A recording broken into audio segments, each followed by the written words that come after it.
আল্লাহ নবীর সাহাবী সাইদ ইবনে ইয়াজিদ রাদিয়াল্লাহু তাআলা, সাইদ ইবনে ইয়াজিদ রাদিয়াল্লাহু তাআলা, হাদিসটা এসেছে বুখারীতে 456 নম্বর হাদিসের বর্ণনা।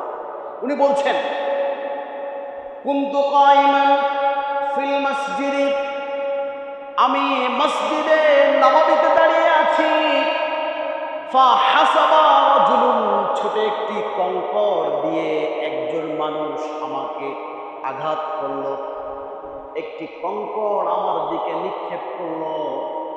ফানাজারতু, আমি তাকিয়ে দেখলাম, ফাইদা হিয়া ওমর ইবনুল খাত্তাব, তাকিয়ে দেখি ওমর রাদিয়াল্লাহু তাআলা আমাকে একটি কঙ্কর নিক্ষেপ করেছে। এদিকে আসো, তাল আসো এদিকে।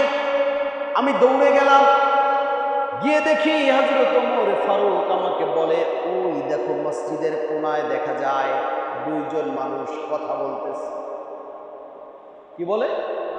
দুইজন মানুষ মসজিদের কোনায় কথা বলতেছে।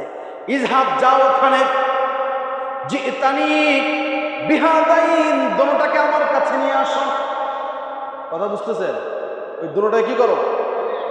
দোনোটাকে আমার কাছে নিয়ে আসো। সাইদ বলেন, জি তুমি। দোনোটাকে আমি নিয়ে আসলাম, হযরত ওমর ফারুকের কাছে নিয়ে আসলাম।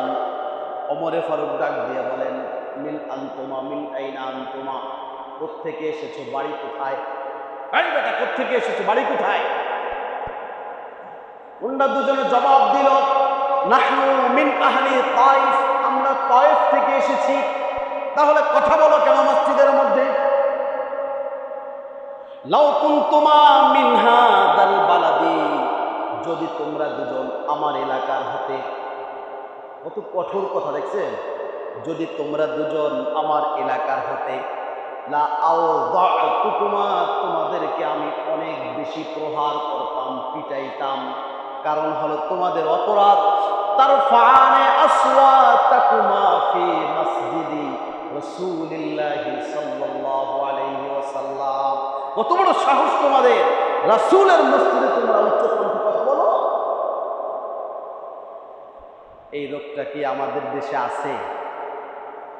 এই মসজিদে কথা বলার রোগ, এটা কি আমাদের সমাজে আছে? হ্যাঁ।